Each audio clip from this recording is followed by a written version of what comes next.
Para não perder o veso de professor, uma coisa impressionante, como a gente não perde isso, eu fiz uma pequena distinção na minha palestra de 3 momentos. Um deles, a minha experiência pessoal do humanismo do Caraça. O outro, um percurso no tempo, para mostrar como este humanismo foi se realizando ao longo desses 150 anos de vida da escola do Caraça. E por fim, faço uma viagem às origens do humanismo e tento associar ou demarcar o caráter humanístico do ensino do Caraça. Então, essas 3 partes. Conto muito com a sua paciência, com a paciência da mesa, porque eu pretendo ler, mas fazendo as pausas necessárias para acordar as pessoas. Então, senhoras e senhores, neste ano e nesta manhã, comemoramos os 250 anos da fundação do Caraça. O Instituto Histórico e Geográfico de Minas Gerais, guardião da memória mineira, está a merecer nossa admiração por sua atenção prestimosa, por seu cuidado em não entender como despiciendo aquele momento em que um obscuro ermitão chegado do distrito diamantino em dias dos anos 1770, construiu junto a um rio onde alguns garimpeiros faiscavam uma capela e mais dependências para ser mosteiro e casa de educação de meninos, conforme sabemos de uma velha crônica do arquivo do Caraça. Eu publiquei essa crônica lá nos idos de 1973, no meu texto Caraça, Centro Mineiro de Educação e Missão.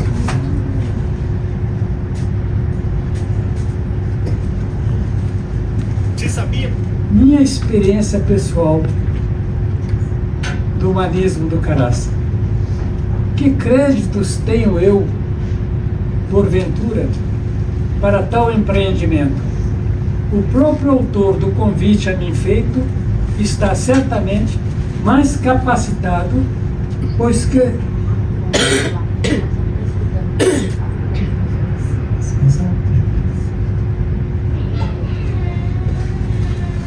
cursou com brilho as humanidades caracenses, conviveu com professores e colegas dedicados aos ideais do saber e da vocação religiosa, orador, latinista e poeta. Estou falando isso do doutor Quintão. Não tive o privilégio de estudar como aluno no Caraça, tendo cursado as humanidades no Seminário Menor de Mariana, pela mesma época, sob a mesma direção dos ilustres padres lazaristas. Tive, porém, o privilégio de ser nomeado para a docência do Caraça e ali, de fato, de 1965 a 1968, pude ensinar algumas disciplinas a par do exercício de diretor da disciplina, cargo de que fui oportunamente removido naquele mesmo ano de 1965, a bem da ordem pública. No Caraça, fiquei até a manhã de 28 de maio de 1968, quando as chamas devoraram salas de aula, laboratórios, dormitórios, a riquíssima biblioteca e os sonhos, muitos sonhos de mais de uma centena de alunos que haviam ali plantado as sementes de seu futuro e as esperanças de suas vidas. Passei, portanto, 3 anos e meio, 3 anos e 5 meses no Caraça.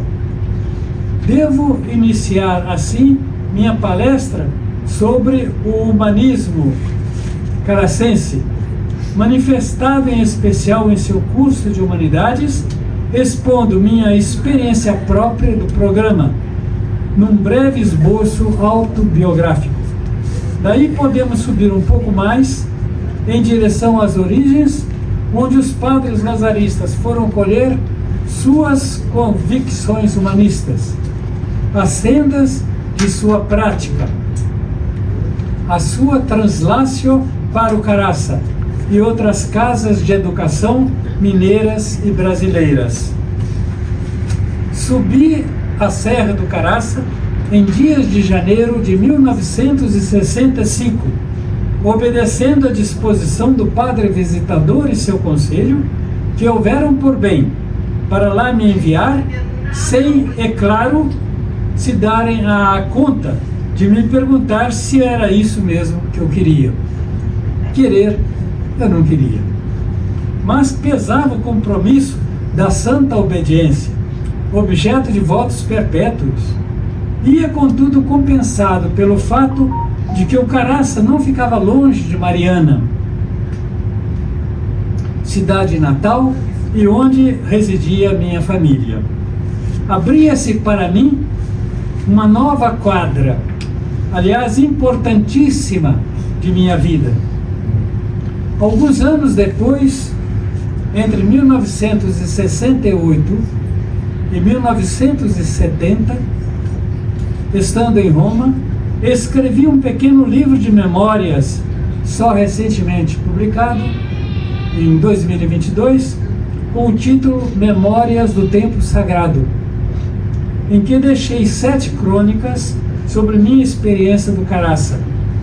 Meu colega, irmão e amigo de toda a vida, o padre Laulo Palu, da Congregação da Missão, foi quem instou para que eu as publicasse.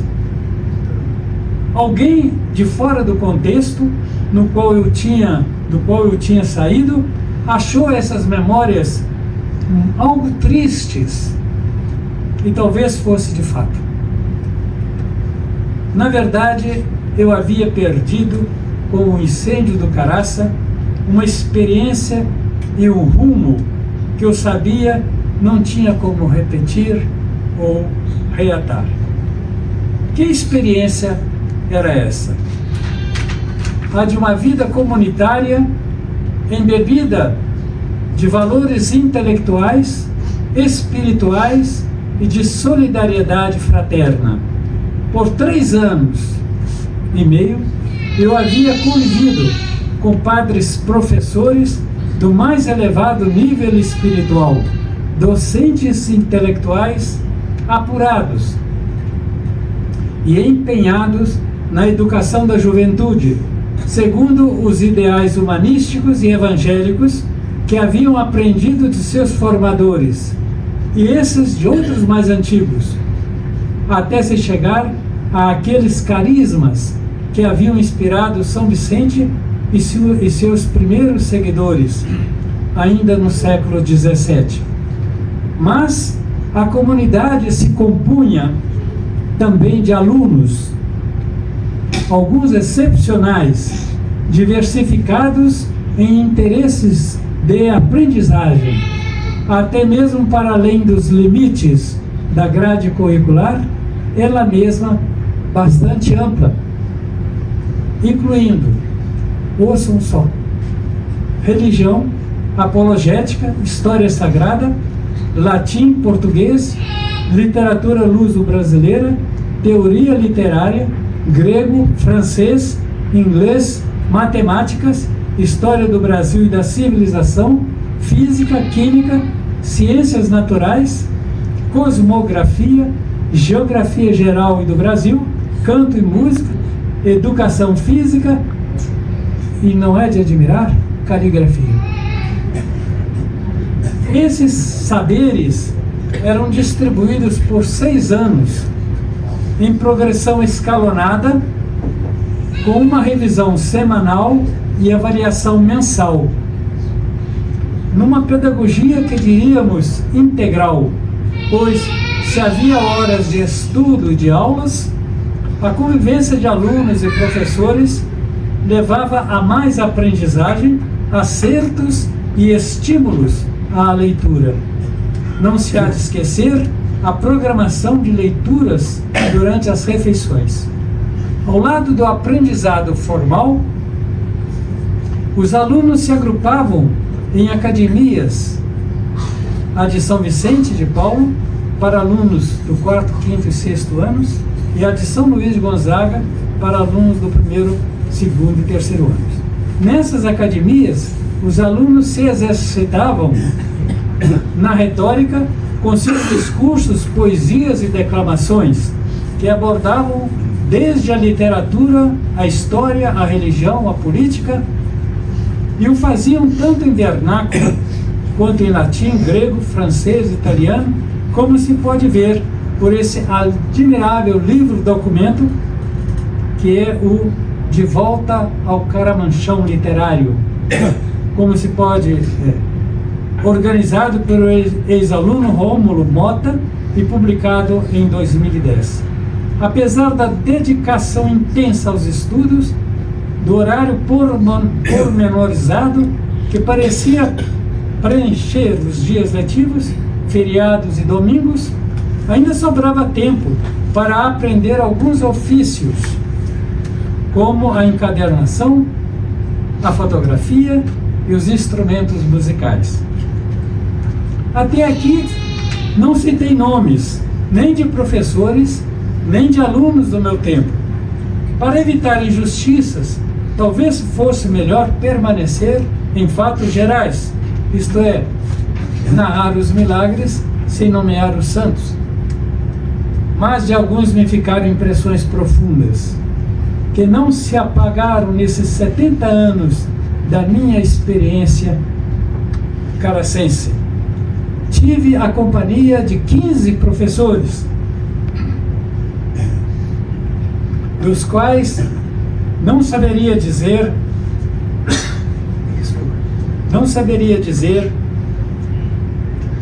que houvesse algum incompetente em sua área de docência. Ao contrário, todos mantinham a tradição de aplicados e estudiosos para atender do melhor modo possível às necessidades de seus alunos e no nível esperado de ensino que tornara famoso o colégio e depois a Escola Apostólica do Caraça. Mas desses 15 professores, como não lembrar em especial os nomes do padre Francisco Trombert, Nilson Grossi, Absalão Martinho Coelho e Walter José Rodrigues. O padre Trombert, dito Tromberzinho, por causa do irmão mais velho, antigo professor do seminário de Mariana, o padre José Trombert, que tive como superior naquela outra casa lazarista de ensino entre os anos de 1951 e 1952, nosso padre Trombert era um homem muito lido, dedicava-se com enorme empenho ao ensino das matemáticas, o que não o impedia de criar quantidade enorme de canários e outros passarinhos, cujas gaiolas enchiam o seu quarto. Padre Trombert, nos fins de semana, viajava a Itabira para atendimento pastoral e nos anos finais de sua vida passou a ter fama de milagreiro. Graças ao conhecimento da parapsicologia e outros conhecimentos. Ele e o padre Nilson Grossi eram também professores de latim para alunos mais adiantados e eram exímios na língua do Lácio, conhecedores dos clássicos como Cícero, Ovídio, Horácio e Virgílio. E sem exagero, conheciam de cor passagens inteiras, das quais discutiam o sentido, as traduções possíveis às aplicações e derivações na poesia italiana, francesa e portuguesa. Não posso furtar-me de narrar o episódio de uma segunda-feira, nos idos de 1966, a que tive o privilégio de assistir. Padre Trombert e Padre Grossi estavam comentando no topo da escadaria que leva à igreja uma passagem de Horácio, que lhes parecia não ter nenhum sentido. Naquele momento, subia o Padre Walter, o nosso Valtinho, com seu guarda-pó branco, que cobria uma batina surrada, vindo de sua pastoral no fim de semana, envolvido em seus pensamentos, possivelmente de astronomia, que muito apreciava. Seus dois colegas o pararam e lhe perguntaram a queima-roupa como entender aquela passagem de Horácio. Nosso astrônomo olhou para eles, sorriu e simplesmente observou que a passagem estava errada, que o texto correto era este, e disse o texto, e que tivessem mais cuidado com a edição que usavam, não era melhor. Os dois latinistas se olharam boquiabertos, sem acreditar que o Valtinho sabia aquilo, assim, de pronto. Já o padre Absalão se formara em estudos bíblicos em Roma e em Jerusalém. Conhecia o grego e o hebraico, sem falar do latim de São Jerônimo, tradutor da Vulgata, e do alemão que dominava. O padre Absalão era exímio organista, compositor e professor de música, e, como era natural, professor de Sagrada Escritura. Esses conhecimentos o traziam bastante desligado do mundo, poeta aéreo, e para responder alguma pergunta demorava alguns exasperantes segundos, às vezes minutos, e às vezes não respondia, pois foi o padre Absalão quem, com o padre Silvio Batista, se entregou perigosamente para salvar os livros da biblioteca naquela madrugada de 28 de maio de 1968. E o fez com tal coragem que, depois daqueles dias fatídicos, teve grave estresse psíquico, do qual não parece ter se recuperado mais, até sua triste morte por atropelamento na BR-040 em 1987. A memória do Carace de Minas não pode esquecer esses dois mestres que, ajudados por alunos e irmãos coadjutores, conseguiram salvar das chamas milhares de livros. Consta que são 15 mil livros salvos. Daí vocês imaginam a quantidade de livros que havia, cerca de 70 mil livros.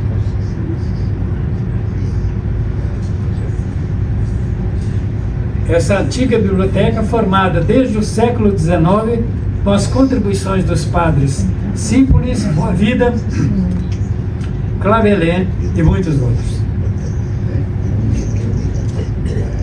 Não mencionei nomes de alunos do meu tempo.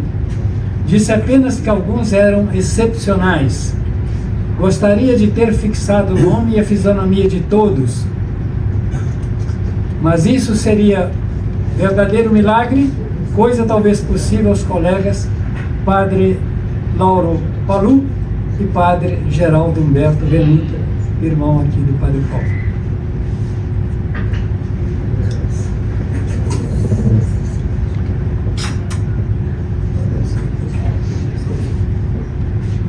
Em mim, a memória é de fato a faculdade de esquecer. Muito embora alguns acontecimentos e pessoas se grudaram no fundo do coração, de modo a poder dizer que o Caraça se tornou para mim um estado de espírito e não apenas um episódio da minha vida. Nesse sentido, me vem vindo do fundo do coração Maurício Roberto Teixeira da Costa, Cláudio Costa, Alberto Augusto Viano, Antônio Ferreira Borges Neto, Luiz Lauro da Silva, Paulo Eustáquio Venuto, Múcio de Magalhães Gomes, Carlos Magno Medeiros, Almir Alves Ferreira, Antônio Gomes Claré, José Jerônimo da Cunha, Silvio de Menezes Filho, Júlio Cláudio de Miranda Maia, Eli Chaves dos Santos, Eduardo Tampieri, Dimas Santos Chaves, Carlos Roberto Possato, Mozart de Oliveira Catone e muitos outros. Por casualidade, abro meu livro de rezas e me cai dele um santinho, comemorando a recepção de batina de Antônio Borges Neto, acima nomeado, da turma de 1961. Olhem o que diz esse menino. Ao senhor Padre Maurílio, depois de me ter dado tudo, não me negará para sempre um lugar em seu coração. Espero obtê-lo juntamente às fervorosas orações. Antônio, Caraça, 12 de dezembro de 1965. Como esquecer uma coisa dessas? No coração do professor ficou para sempre a memória dessa e de outras amizades que uniam formadores e formandos numa humanitas que extravasava os limites do curso de humanidades que foi praticado no Caraça de 1821 a 1968.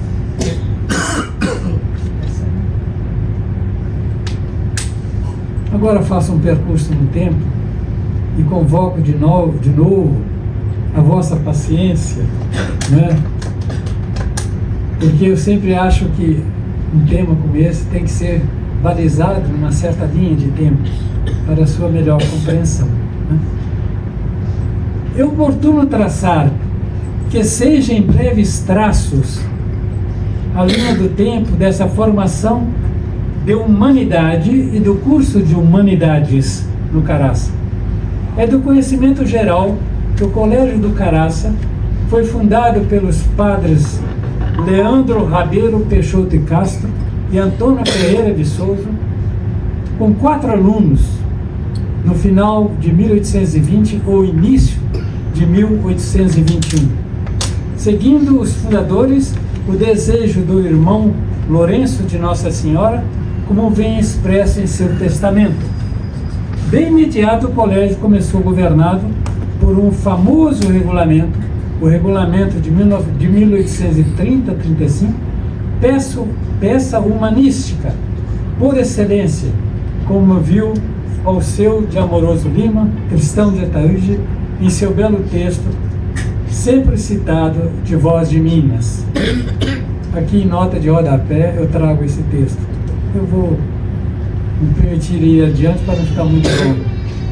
Não podemos, pode-se dizer que este regulamento norteou toda a história do Caraça e nele se inspiraram os outros regulamentos e estatutos que foram outorgados a essa Casa de Educação. Foram 8 regulamentos e estatutos, todos eles estão devidamente publicados na obra do José Pedro de Araújo e Silva. Não podemos comentá-lo ao detalhe, mas no seu prólogo, ou noções preliminares, diz bem da finalidade do espírito que reinarão por 150 anos na casa do irmão Lourenço, expressão do mais puro humanismo. Aspas. Uma casa de educação bem organizada é um grande tesouro para a igreja e para os impérios. Nela, a mocidade, ao mesmo tempo que adquire as ciências, forma o coração sobre a forte base da virtude. E deste modo, felicita a si mesmo e torna-se útil à sociedade.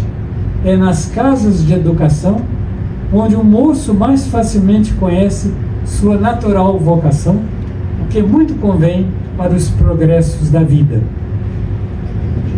E quantos se tornam infelizes por errarem a vocação? Quantos eclesiásticos que deverão ter outro estado, e quantos em outro estado que deverão ser eclesiásticos? Quantos males não observamos na sociedade por não atender-se à vocação? Sendo nós obrigados por natureza e por instituição, não só a atender à nossa felicidade, mas também a fazer-nos úteis à sociedade e à igreja. E como os fins se não podem obter sem os meios proporcionados, e não pode haver ordem sem regra, nem sociedade sem leis, é por isso que depois de muita meditação e depois de ponderar o que pode haver de inconveniente às casas de educação, me animei a dar por escrito as presentes regras, as quais praticadas nos formarão grandes diante de Deus e dos homens. Observai-as, pois, porque elas vos felicitarão e vos guardarão. Imagina começar um regulamento nesses termos, né? É lindíssimo isso, né? Nos 2 primeiros anos de Brasil, o padre Viçoso arcou praticamente sozinho com a implantação do Colégio do Caraça, que começou, como eu disse, pelo ano de 1821. Uma defesa dos padres do Caraça, publicada no Rio de Janeiro em 1828, portanto 7 anos depois, com o título de Manifesto, em que se faz ver a origem e o progresso do estabelecimento da Imperial Casa da Senhora Mãe dos Homens na Serra do Caraça, diz que a obra principiara ao mesmo tempo que as missões, não querendo significar com isso uma data exata, e sim aproximativa. O certo é que, a cremos no padre Silvério Gomes Pimenta, biógrafo de Dom Viçoso, né? O início do Colégio do Caraça foi praticamente orientado pelo seu biografado. A ele foi confiada a disciplina, a direção dos estudos e boa parte do ensino. Vale dizer que foi um segundo superior do Caraça, pois o padre Leandro parecia apreciar mais o trabalho das missões. Na implantação do colégio, porém, o padre Viçoso foi auxiliado pelos padres Jerônimo Gonçalves de Macedo e Joaquim Alves de Moura, chegados de Portugal em 1820, segundo diz o manifesto que dá a crônica dos inícios do trabalho educacional no Caraça. Trata-se de uma citação meio longa, eu vou saltá-la, porque ainda falta muito. Não se pode dizer que esse estado de coisas de 1828, dessa defesa, fosse exatamente o mesmo que o de 22 a 28, tempo em que o padre Viçoso esteve no Caraça.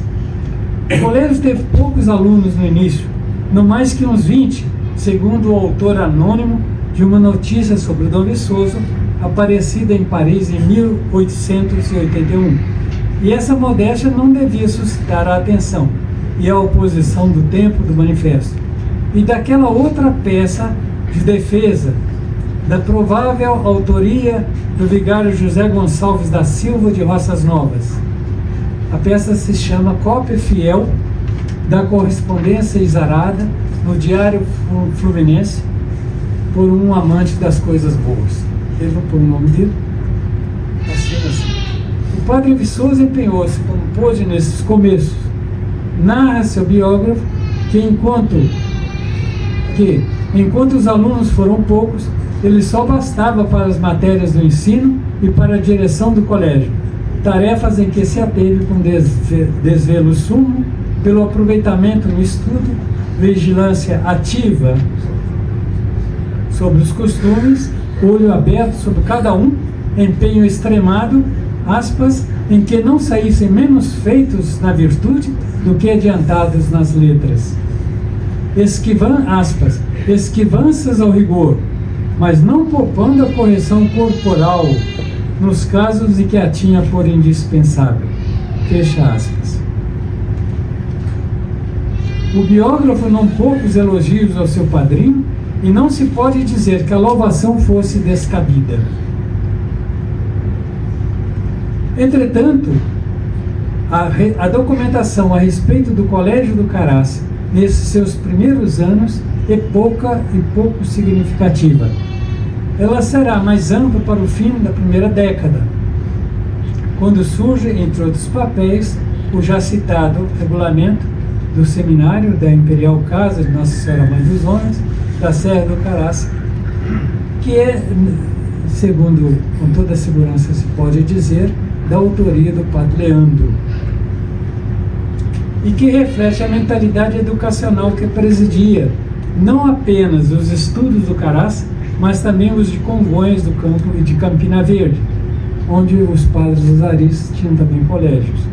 Entretanto, já em 1823, portanto 2 anos, uma das testemunhas arroladas no inquérito do corregedor do Sabará, Antônio Azevedo Melo e Carvalho, mandado fazer pela Junta Provincial da Fazenda Nacional, não tem do colégio opinião muito lisonjeira, pois dele os moços voltam, aspas, mais estúpidos do que quando ali entram, e além disso fracos, pelos maus alimentos. Fecha aspas. Essas acusações de poucos estudos e má alimentação serão retomadas pelo correspondente do Jornal Universal, que merecerá a resposta irada do autor da tal cópia fiel da correspondência exarada, que escreverá, ouçam bem, chama o Universal descaradamente os diretores dos alunos minguados em literatura. Rogo, por favor, ao senhor correspondente o ir assistir aos atos literários públicos que ali se fazem e meça braço a braço a sua instrução, para o que eles estão prontos, uma vez que publicamente se apresentam.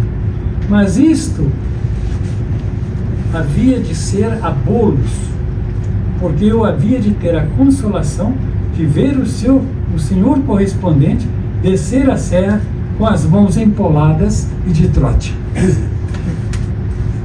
Quanto aos alimentos, o advogado dos padres pergunta aos correspondentes da Astreia, outro jornal, e do Universal, se já foram à serra e se já conversaram com testemunhas não suspeitas. Ele acha que não. Devem não ter feito sim com alunos banidos do colégio por crimes próprios, sabidos de todos os companheiros, e tal testemunha não merece ver. Aspas. Que dirá um jovem expulso a seu pai quando chegar a casa? Confessará o seu crime? Dirá que sabe e por que foi expulso? Elogiará os padres? O medo não consente uma coisa e a paixão não permite outra. Ora, pois, eu posso informar de vista, indo à serra, vi os alunos, pela maior parte, gordos, com boas cores e boa saúde. E isto é um enigma. Desfaça o senhor correspondente. Engordar, ter boas cores e ter boa saúde pode conseguir-se com alimentos apocados e péssimos? Fecha aspas. A documentação não permite saber se se tratava de uma posição setorizada ou pessoal à didática e manutenção da casa, ou se era um problema de adequação do modus vivendi e da disciplina do colégio a uma população de estudantes pouco afeitos a regulamentos e desprovidos de hábitos de obediência e trabalho. Voltemos ao que prescrevia o regulamento de 1830. Olhem só, diz lá, a religião dos oficiais deve ser pura, Deve evitar ainda o cheiro da hipocrisia e do fanatismo. Devem conduzir a mocidade com suavidade e amor, mesmo no exercício da correção, e então especialmente quando devem estar prevenidos para não usarem de nomes injuriosos, nem exceder a moderação. Na sequência, na correção, guardará o superior a ordem da caridade. Nunca a correção seja pública quando o crime não for escandaloso. O castigo dos maiores crimes será a privação da recreação e a separação dos colégios. Ninguém será repreendido em lugar e horas impróprias, a saber, nem no refeitório, nem na recreação, por ser impróprio ajuntar-se às lágrimas ou à amargura com o tempo necessário para aliviar o espírito e refazer as forças. A correção aproveita melhor no fim da lição espiritual ou da oração, que era feita à noite. Isso é de uma sabedoria incrível, né? Isso é 1830. A correção corporal fazia parte da pedagogia. E você pode ler lá Raul Pompeia, né? Os seminaristas de Guimarães.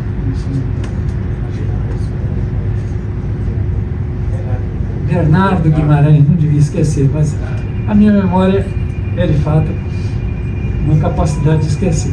E outros narram coisas nesses romances, nesses livros, que são realmente assustadoras. O Caraça pode ter talvez exagerado um pouco nesse sentido.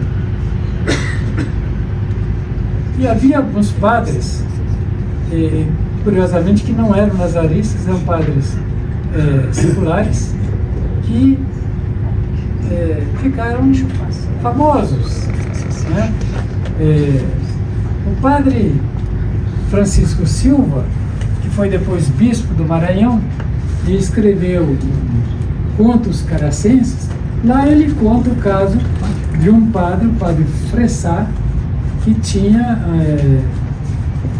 uma performance extraordinária na sala de aula do latim para dar as suas palmatoadas. O texto é meio grande aqui, porque esse texto é tão interessante que para vocês saberem que é um próprio professor do Caraça que conta, não é alguém de fora, conta o que o colega estava fazendo. Então não havia, evidentemente, necessidade de fazer isso, caso isso trouxesse ao colégio um desdoiro assim, né, terrível. Não, ele conta isso para mostrar que havia de fato no colégio do Caraça, aí pela metade do século XIX, havia esse costume, né? E diz assim: são alguns desses fatos mais salientes que transladamos para aqui, colhidos todos dos lábios de antigos alunos. Servirão para dar razão do renome cheio de terror que inspira o colégio do Caraça, sem contudo justificar tal fama, que na realidade não passou mesmo de simples fama.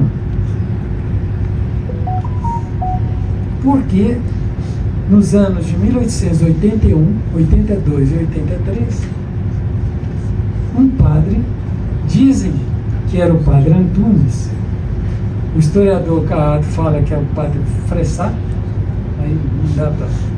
Dizem que foi o padre Antunes, amarrava o lenço no braço para ter mais força de puxar a palmatória, porque alguns regentes davam bolos só pelo prazer de os dar, sem que houvesse mais do que uma leve suspeita contra o aluno, porque cangavam dois com uma canga para assim passar o recreio, etc.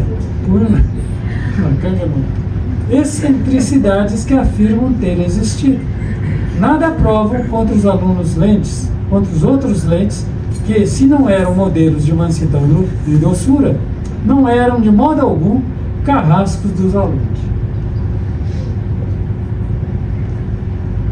Havia tal lente de latim, lente da Artinha, né, que assim se chamava a primeira aula de latim por causa da gramática do padre Antônio Pereira, a qual tinha esse nome por ser um resumo de sua grande obra, livreco, que foi o compêndio de muitos anos, iniciador das gerações na língua do Lácio.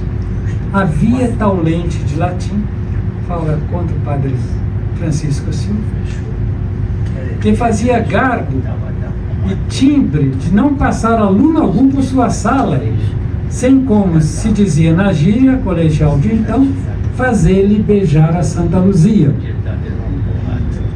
E era com verdadeira pachorra que às vezes executava quase toda a aula, sempre a mais numerosa, porque o latim era obrigatório e não podiam frequentar outro curso sem primeiro passar por aquele terrível promontório. Dizem que puxava a gaveta, tirava com toda a delicadeza o carinhoso e fatal instrumento, colocava-o sobre a mesa, tirava depois do bolso o sanguíneo lenço de alcobaça, espalmava-o nas mãos, assoava-o, dobrava-o e restituía-o ao bolso da batina, de onde extraía agora a enorme e amarela caixa de pó. Abria-a e mergulhava o polegar e o índice da esquerda no sutil narcótico, com a graça de um tabaquista de raça. Tudo isso se passava num silêncio que gelava de susto. Ouvia-se a respiração ofegante de alguns e, por vezes, o palpitar opressivo e precipitado do coração dos mais tímidos. Ia haver execução. Muitos tinham sido interrogados. Quais os que seriam castigados? Ninguém podia adivinhar no semblante do leite. Não tinham visto nenhum sinal que lhe alterasse a calma. Era sempre o mesmo, frio como mármore. A pitada, bem acalcada entre os dois dedos, acenava com a mão para os pobres condenados ao suplício, que se vinham aproximando um atrás do outro, como rebanho de carneiros para o matador. Sorvia a enorme pitada de pó, começava a execução, que não devia ser terrível, porque o bom lente não era mau. Era um hábito de longos anos que tomara no ensino, como o hábito do pó, que era o seu único vício. É um rapé, né? O que este fazia para o primeiro ano, fazia-no para os outros demais anos, lá uma vez ou outra, porque até no texto, no 6º ano, não havia privilégio para a férula. Era a soberana absoluta de todas as aulas.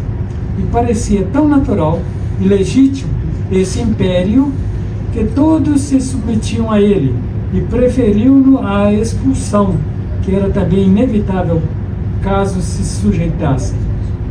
não se sujeitassem. Foi assim que granjeou Caraça a sua reputação de severidade tão grande que ainda hoje perpetua. Foi a sua idade média. Não malcinemos. Desse tempo a esta parte, fez o Caraça larga evolução. Isso está sendo escrito em 1907. Em crônica, em texto publicado pela revista do Arquivo Público Mineiro.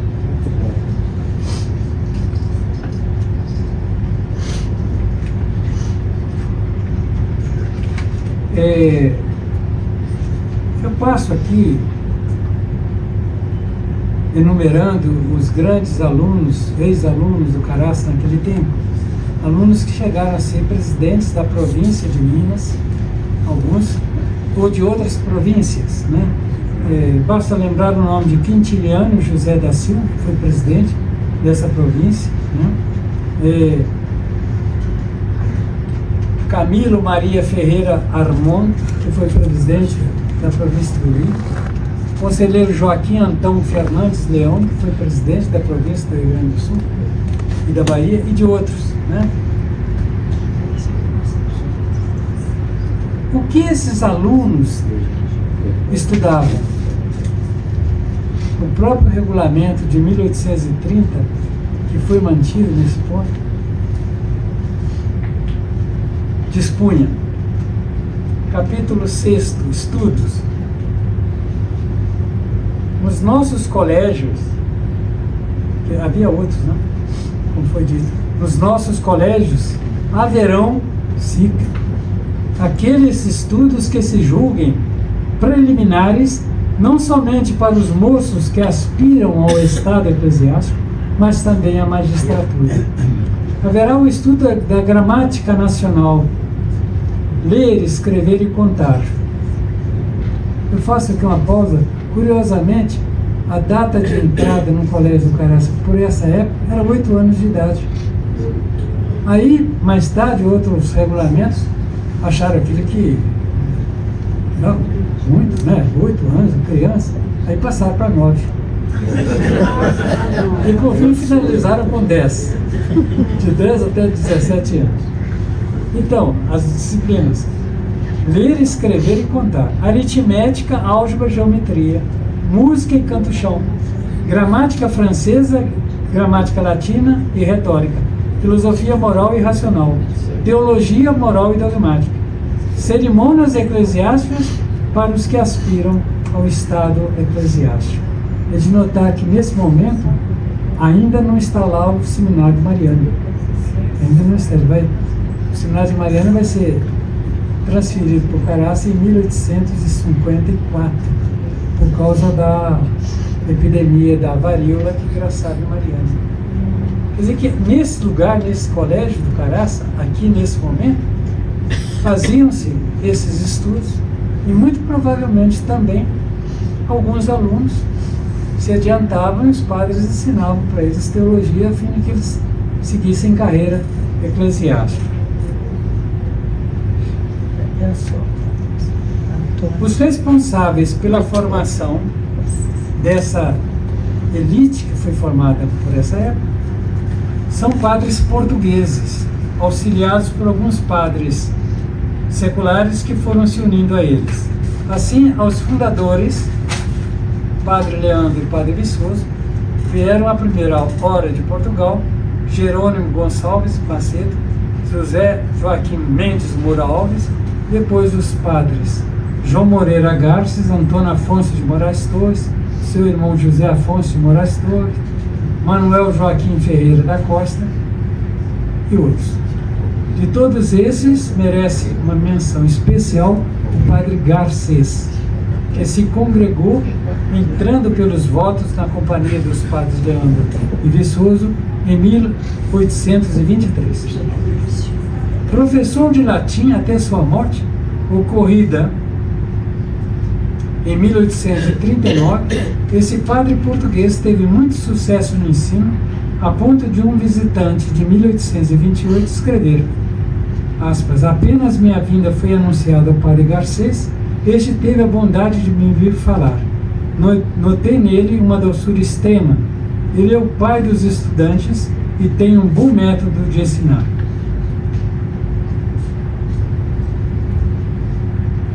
Desse padre Garcês, o historiador José Ferreira Carrata faz uma história, uma caracterização para mostrar como ele e o padre Leandro estudaram em Portugal em colégios que se haviam estruturado sob o signo do humanismo jesuítico. E eles então herdaram daquele humanismo, né, o que depois transferiram para o Caraça. Porque às vezes é complicado a gente falar dessas coisas, porque veio a reforma pombalina, né, de 1759 e arrasa com os jesuítas e com os colégios jesuítas e tudo mais. E aí a gente fica pensando que essa reforma pombalina acabou de vez com o humanismo que outros usavam, ensinavam, os mestres do século XVIII, 17 e 18 em Portugal. Não acabou com esse humanismo. a reforma do pombalino não foi suficiente. E a sua aplicação aqui no Brasil foi menos ainda, porque o Brasil está muito pouco, o Brasil colonial, o ensino estava muito pouco estruturado, né? E não pegou muito. Mas esses padres fundadores do Caraça, eles tinham herdado um pouco, vamos dizer assim, essa tendência humanística dos padres jesuítas. Depois, isso eu estou falando até agora, imagine você, da primeira fase do Caraça. Resta mais duas. Isso vai meio longe. Tá? Na realidade, após descrever aqui na minha palestra, que eu posso deixar, se for o caso, a pendrive aí, a gravação, pode se usar. Para mim é uma honra proporcionar esse papel aí ao Instituto. Sobre o tal Caraça francês, o Caraça francês começa depois que os padres franceses chegam. Preciso saber o seguinte, que a Congregação da Missão, por questões de normas, portarias, leis no Brasil, ela não podia mais obedecer ao superior francês. Então, não podia ter superior estrangeiro no Brasil, quer dizer, dando ordens aqui, né? O padroado de Dom Pedro I, na sequência, não aceitava essa intromissão. Por esse motivo, a Congregação da Missão no Brasil teve que se separar da cabeça de França. E depois, com muita política, né, já terminada a regência, etc., já com Dom Pedro II, então foi possível reatar essas relações com Paris, e como a província brasileira da Congregação da Missão estavam morrendo por falta de seiva, vieram os padres franceses e assumiram. Então aí instala-se o período francês, que vai, portanto, de 1851 ou 2 até 1903, quando assume a direção do Caraça esse padre Francisco Silva, de que relatei aqui a história, né? Nesse período, chamado período francês, foi um período de esplendor do Colégio do Caraça. O Colégio do Caraça chegou a ter 400 alunos. Quem conhece o Colégio do Caraça, quem conhece as instalações, é claro que a última instalação do colégio se incendiou e não dá mais para se fazer uma ideia. Mas 400 alunos, aluno que não acaba mais. Hoje é muito difícil imaginar, tem até uma foto aí do Colégio do Caraça em 1870. É difícil imaginar que coubesse tanta gente ali, além de padres, além de irmãos coadjutores, de empregados da casa, né? É difícil imaginar, mas nesse período, então, foi um período de esplendor. Ele, na realidade, teve dois grandes superiores, que foi o padre Clavelin, o construtor da igreja gótica, que encanta todo mundo que vai ao Caraça hoje, e o padre Boavida, Luiz Gonzaga Boavida, que construiu justamente o prédio que se incendiou em 1968, todo de pedra, né? E o padre Boavida também fez o tal órgão que toca no Caraça até hoje, né? Bom, nesse período, eu trago também no meu texto aqui a lista das disciplinas que se ensinavam, que são mais ou menos iguais àquelas do regulamento de 1830. Não há grande alteração.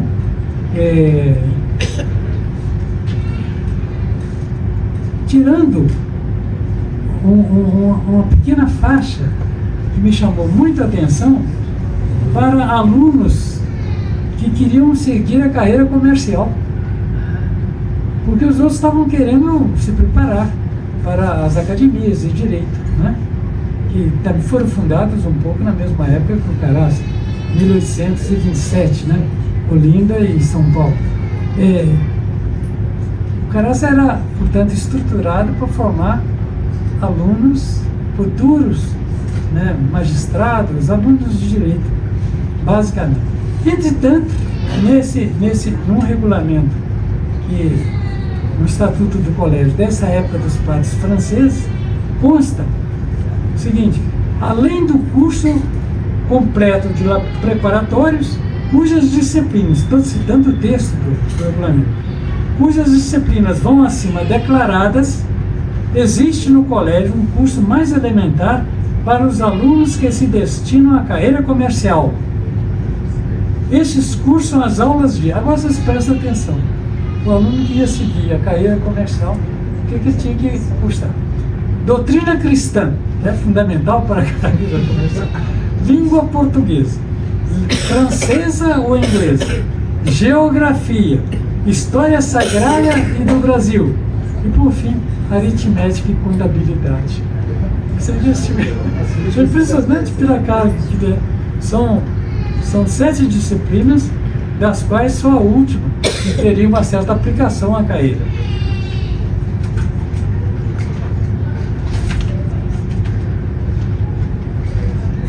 Eu deixo de citar também aqui um depoimento do Lourenço de Oliveira, que escreveu um livro, Xavier e o Caraça, um livro que ficou muito famoso lá na época, e ele conta então a história que era dele mesmo, mas que ele põe lá um pseudônimo, José Maciel, né, que fez o curso lá no Caraça, nos anos 20.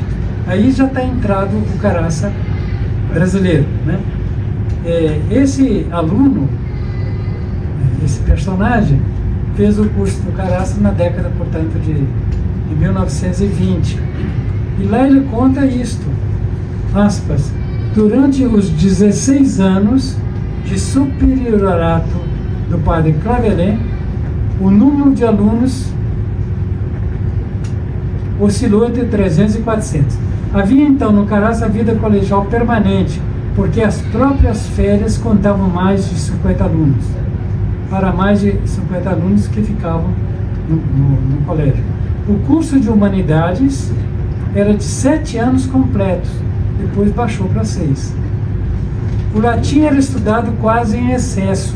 5 anos o aluno tinha que manejar a língua do Lácio, travar relações com quase todos os autores, desde Sulpício Severo até Tácito, passando por Ovídio, Virgílio e Horácio, que eram aprendidos de cor. O 6º ano era empregado no estudo da história, retórica, matemáticas, literatura, e o 7º no de filosofia e ciências naturais. Tem também aqui um testemunho bastante grande, que também me vejo em estado a saltar, do poeta Arthur de Oliveira, que esteve ali no Caraça, e ele também faz um elogio enorme aos padres. Ele era estudante, aos padres e a sua ciência, a sua sabedoria, e termina falando da biblioteca do Caraça dessa época, e com grandes elogios, né, ao que o padre Cípolis tinha levado de Portugal para o Caraça, em matéria de livros raríssimos. Eu vou saltar esse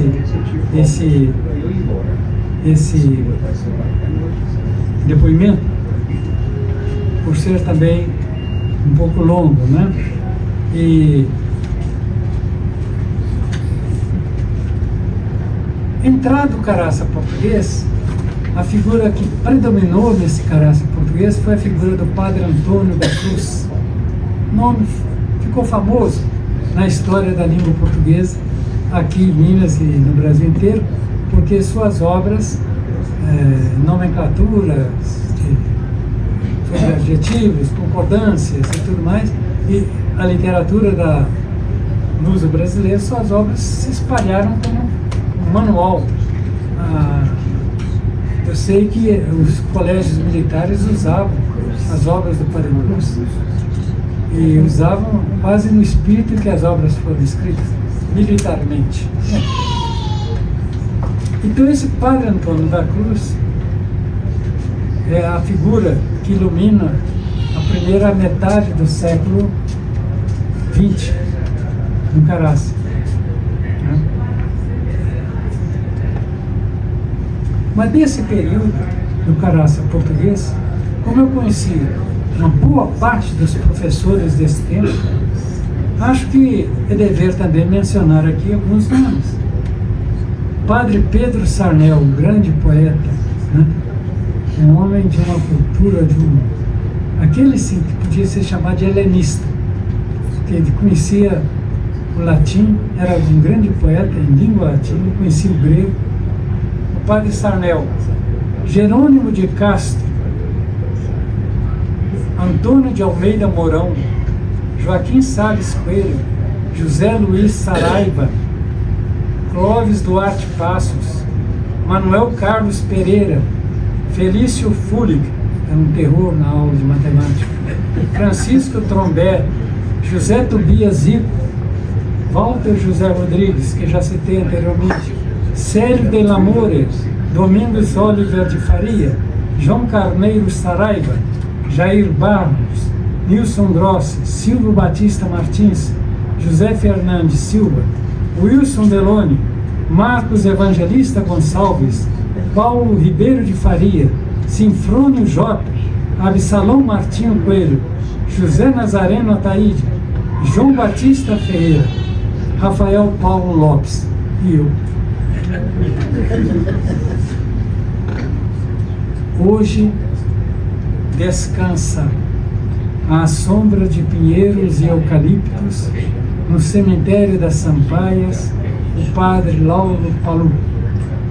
Ele não chegou a ser professor no Caraça antes do incêndio, mas foi certamente um dos seus mais brilhantes alunos.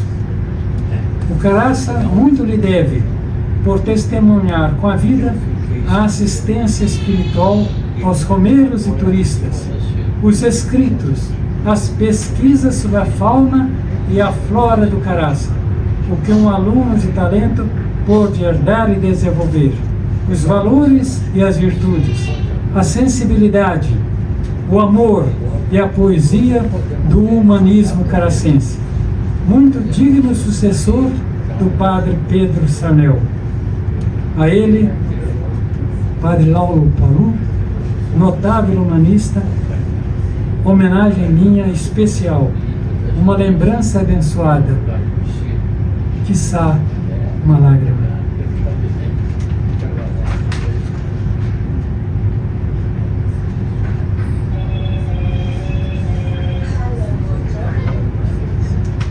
Passo aqui depois a última parte. As pessoas, que alívio. Na realidade, essa última parte que trata do humanismo, eu faço uma recorrência à história do humanismo até desde o século XIV, XV, XVI, né, para mostrar os valores do humanismo, vamos chamá-lo assim, renascentista e pagão, porque a Igreja Católica, como também os reformados, não viram grande coisa nesse humanismo, acharam que ele era demasiadamente pagão. Talvez tenha oferecido até uma certa barreira ao humanismo renascentista, porém, preciso de nuançar um pouco essas oposições, porque o próprio Inácio de Loyola era um humanista. Ele é fundador de escolas, né, um grande educador, ele defendia na sua Ratio Studiorum o ensino de grande ensino de línguas, de ciências e tudo mais. Os jesuítas deviam desenvolver nos seus colégios. Então é preciso nuançar a oposição que foi feita ao longo do tempo da Igreja Católica ao humanismo. Então eu não vou entrar no detalhe, né? Eu só queria dizer que as humanidades, de onde veio o curso de humanidades, né, é um termo que vai além do termo humanismo. Você sabe, o termo humanismo data do início do século XIX. Um obscuro professor secundário alemão inventou esse termo. Aí pegou aí e começaram a projetar esse termo para os séculos anteriores, né? Mas os humanistas dos séculos XIV e XV, eles não sabiam que eram humanistas. Eles vieram a ser chamados assim depois. Pois bem, a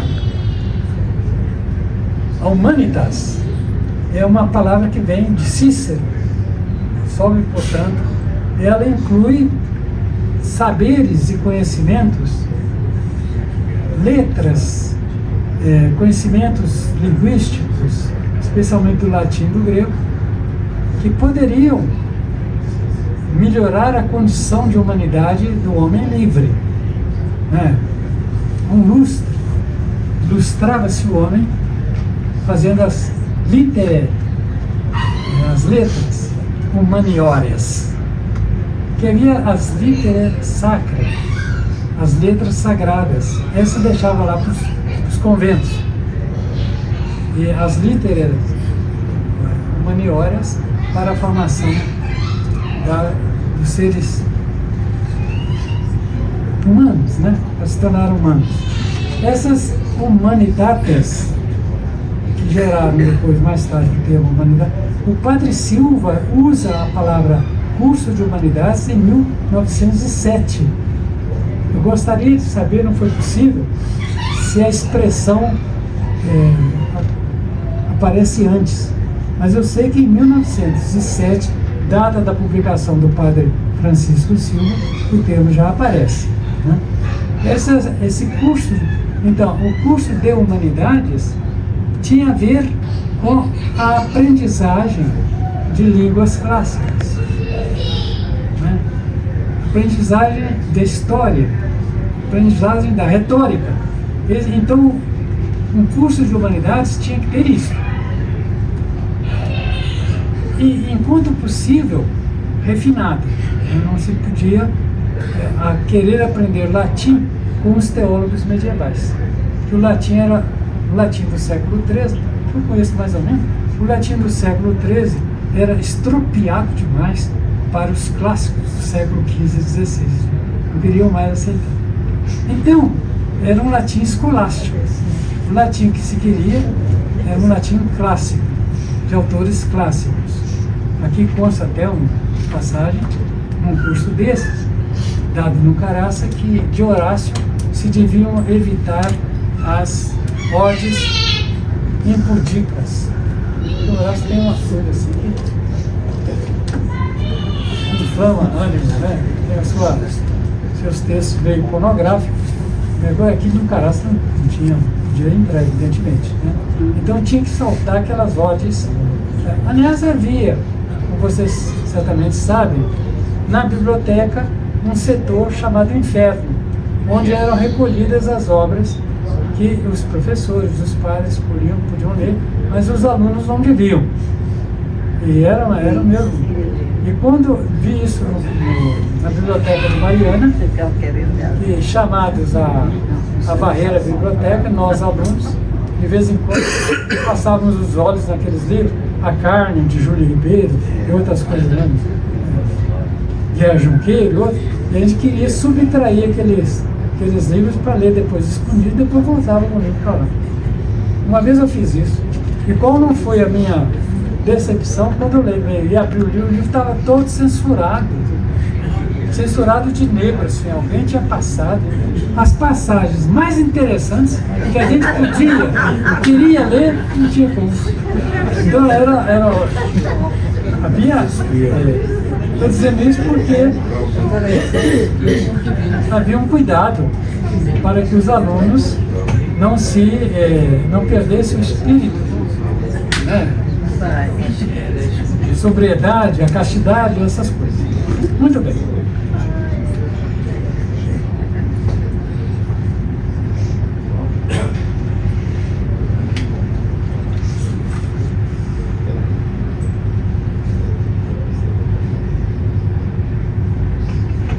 Estou terminando. Estou acabando. A programação de estudos do Caraça, que tinha ascendência cultural de cunho jesuítico, que se mostra também nas defesas públicas de teses escolares em latim, já promovidas no Caraça desde 1828, havia defesas, quer dizer, era um curso, vamos chamar assim, preparatório, mas cheirando a curso de filosofia e até de teologia. Então havia defesas públicas. Conservou-se um folheto convite, impresso em ouro preto, de defesa de lógica e metafísica, em latim. Theses philosophicae de logica et metaphysica in imperialis seminario e usam facultatis auditores, celebrada no recinto da capela de Nossa Senhora Mãe dos Homens, sob a direção do professor Joaquim Antão Fernandes Leão, que era um professor leigo. Destaca-se no proêmio da tese que os alunos cultivam a faculdade de conhecimento pelos caminhos da lógica e da metafísica, e assim se preparam para a teologia e a filosofia moral. O curso de Humanidades seguiu de fato esta linha humanística, ensinando talvez não muitas coisas, mas poucas e intensamente, segundo a lapidar fórmula expressa pelo poeta Sarnelius. Pauca sed multum ratio docentis, signa discentes pietas laborque, hic caracensis modus educandi, regula certa. Pouco, mas intensamente, o programa do professor. O tema do aluno, piedade e trabalho. Este é um modo caracense de educar, a regra certa. 2 ingredientes podemos acrescentar foram compor esse modo de educar. Os padres e os professores, houve alguns que não eram padres, os padres e os professores do Caraça, se tinham em mente a formação do homem, não viam esse auto-objetivo desvinculado da formação do cristão. O Caraça foi sempre um lugar de fé, um lugar de pietas, onde se encarou o estudo como oração, a educação como a síntese da psicagogia, que é a arte de conduzir a alma,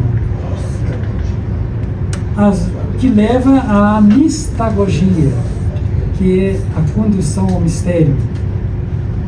O ensino como a sese, donde um segundo ingrediente, a disciplina, às vezes exigida como o maior rigor, ou com rigor maior que o desejado.